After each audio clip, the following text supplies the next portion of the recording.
Three's up on three. 1, 2, 3. Three's up! Three. Good job, guys.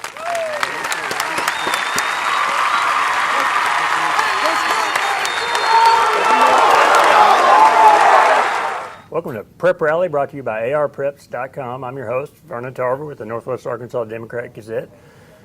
Also joined by our sports editor, Chip Souza. A lot to get to, so let's run right through it. Let's get to football right off the bat. There's some huge games. Huge, and it's Prairie Grove at Shiloh Christian. We want to talk about that one right off the bat, Chip.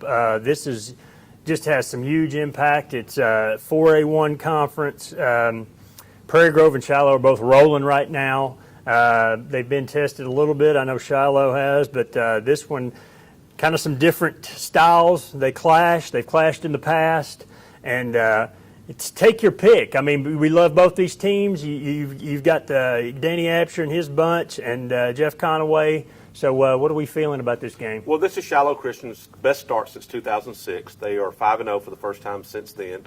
If you remember, that's when Josh Ford was maybe in his second or third year at Shiloh, and they went on a run and won the 3A state championship, and that kind of led to that big run in 4A a couple of years later, when they won 3 straight state championships in 4A. So they feel good about themselves. Connor Reese, their quarterback, is a senior starter, 3-year starter. He's having an incredible season. He's already passed for 1,300 yards and 16 touchdowns in 5 games. They got a good receiving core. Brock Beerus is their top running back. He's got about 400 yards. So this is we talked about this a while ago. This is Shiloh's best team since 2010 that ended that run that I just talked about in 4A. So they feel real good about themselves. Got a chance to see Prairie Grove play last week. They are a typical Prairie Grove. They play hard every snap, every play of the game. The defense looked really good against Gravett. They got a shutout and a 35-0 win. Prairie Grove lost a lot of good players from last year's team, especially on the offensive side. They lost some Division One guy in Dylan Sainer. They lost a really good quarterback, and so offensively they're not as potent as they were last year, but still should be a great game. It's always a great game when Shiloh and Prairie Grove play. Yeah, Zeke Laird, their quarterback, spoke with us after their win last week, and let's hear from Zeke right now about this one coming up. You guys, this was a big game for you on the road, but you got another big game next week at Shiloh. How do you feel going into that game? I feel pretty good. We're going to have to work on some things this week, step up some blocking schemes, some defensive stuff, and even some throwing on my part. But I think with a lot of work, a lot of film study, I think we can get ready for them. Gravett did a good job, I thought, maybe holding you guys in between the tackles pretty well tonight, but you guys seem to have that sweep or that counter working real well. Is that what they were giving you, the outside? I don't necessarily think they were giving it to us. I think our guards were doing a good job when they pull. They were making stuff happen. Anthony and Reed would get out there. Weston and Justice on the other side. They would get out there to the outside, turn on the jets, and make things happen. 14 games in a row.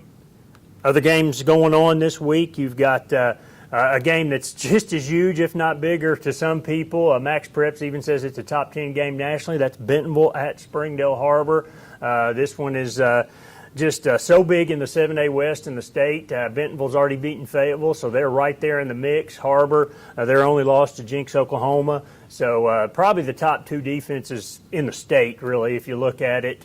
And HarBer just running the football all over people. Bentonville, not probably with what they did to Fayetteville, maybe the surprise is over. They're in the mix. I mean, they're still Bentonville and not going away. Jacob Clark running the football. They've still got that defense. I mean, that didn't go away. That didn't graduate. They lost Casey Ford, but the defense wins championships. They proved that against Fayetteville. So. HarBer got through an emotional week. It was emotional, and anytime you play your crosstown rival, anything could happen. But then when you throw in, all the emotion from the death of Kyler Williams, and just props to the kids for both teams to just get through this last week. Yeah, so that's going to be just a great game.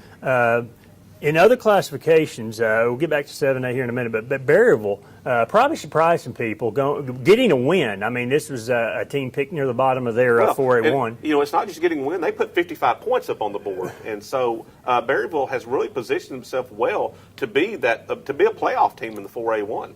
So now it's Lincoln that's in a kind of a must-win. It's Berryville at Lincoln, and Berryville, like you said, is looking in good shape. In the 3A1, we were all high on Elkins a week ago. Well, now Mountain View, who knocks off Elkins is in the mix. They go to Greenland, and now either it's a 4-team race with Clinton, Elkin, Greenland, Mountain View, or Mountain View might be that team as they beat Elkins last week. Mountain View at Greenland suddenly becomes a good game. Well, those 4 teams appear to be the best team in the conference. Now, what you want in that conference is you want to finish first or second, so you get either a bye or home field home game, first and second round. So that's why those 1 and 2 seeds are important. But the main thing is Greenland and Elkins just want to get in the playoffs. That's right. Back to 7A West real quick. Rogers Heritage, they're 0-5, but here's an opportunity. It's at Van Buren this week. And we might be looking at the War Eagles getting one this week. Well, I had a chance to talk to Coach Tony Travis, yesterday. He feels real good about going into this game. They had a couple of defensive starters that missed the game last week against Rogers, and I'm sure that probably had an effect. He's lost one player for the season, got another one who's been out for a couple of weeks, and these are 2 linemen, and he's told me they're the only 2 linemen that have been going both ways for them this season. So anytime you lose a player that's going both ways, that's tough, and to lose 2 of them, that's just really tough. But anyway, he feels good about going in this week, and he the main thing with Coach Travis is what he's been stressing his team is just hold on to the rope. But we're going to get there, just don't let go of the rope. Even in a close loss last week to Rogers, Trey Kitterman, our ArPreps Player of the Week, 180 yards rushing and 2 touchdowns, 258 yards passing and 2 touchdowns. He deserved it. I mean, he's an animal and had a great performance for Rogers Heritage last week. So congratulations to Trey. I'm glad I had him in my fantasy football league. He started for me. That's right.